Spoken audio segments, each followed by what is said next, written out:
Good morning सगळ्यांना. श्रीराम जय राम जय जय राम. अशी बागेतली छान प्रसन्न करणारी फुलं बघितल्यावर मन खरंच प्रसन्न होतात. अशी फुलं माझ्या बागेतली देवासाठी मी भरपूर तोडून आणलेत आज फुलं.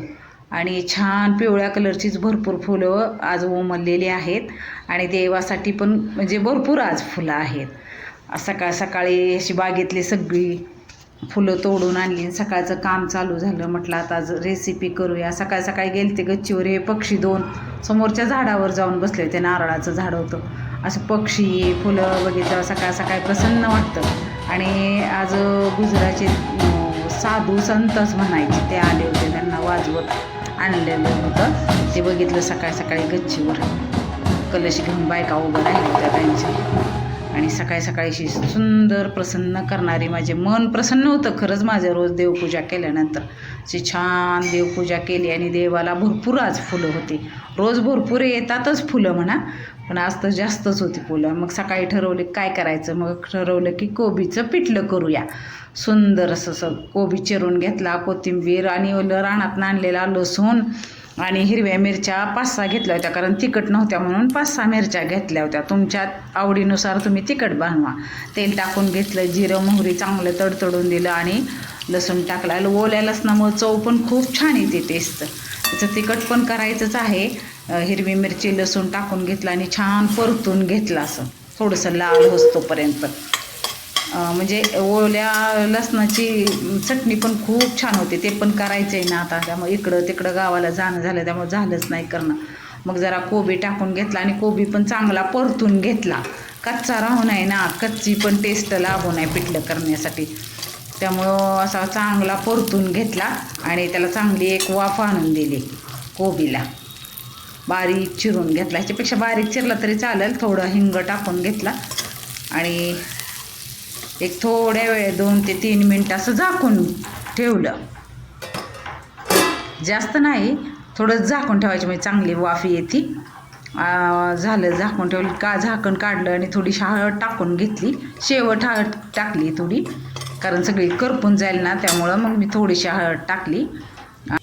मिक्सरमध्ये हिरवी मिरची बारीक केली ना, मग त्याच्यातच मी थोडं पाणी ओतून घेतलं आणि सगळं विसळून घेतलं भांड्यात.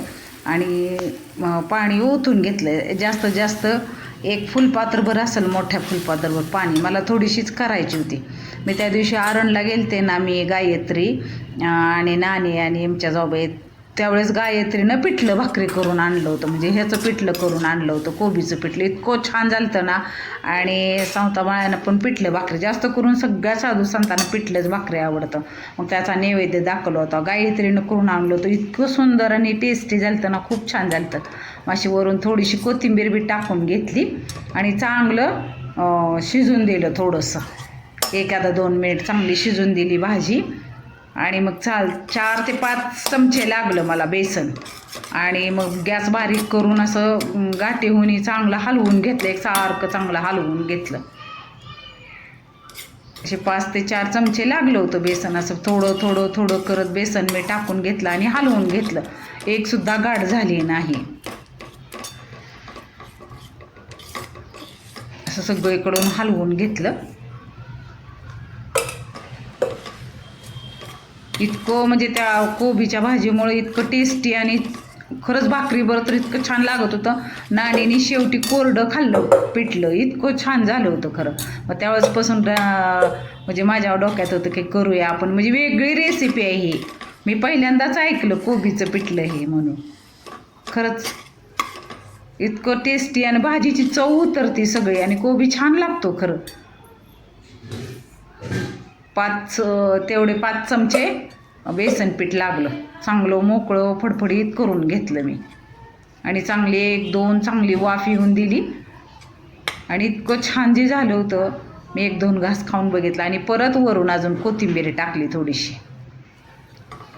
प्रत्येकाच्या हाताला चव वेगळी वेगळी असते. असं सुट्ट होतोपर्यंत चांगली 1-2 वाफ येऊन दिली.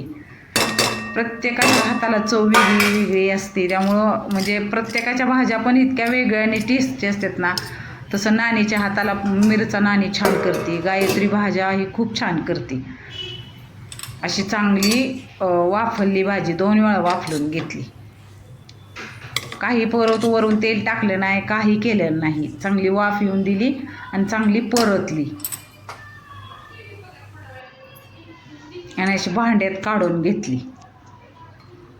भाकरीवर खूप छान टेस्ट आणि शेतात जाऊन खायला तर खूपच छान लागते.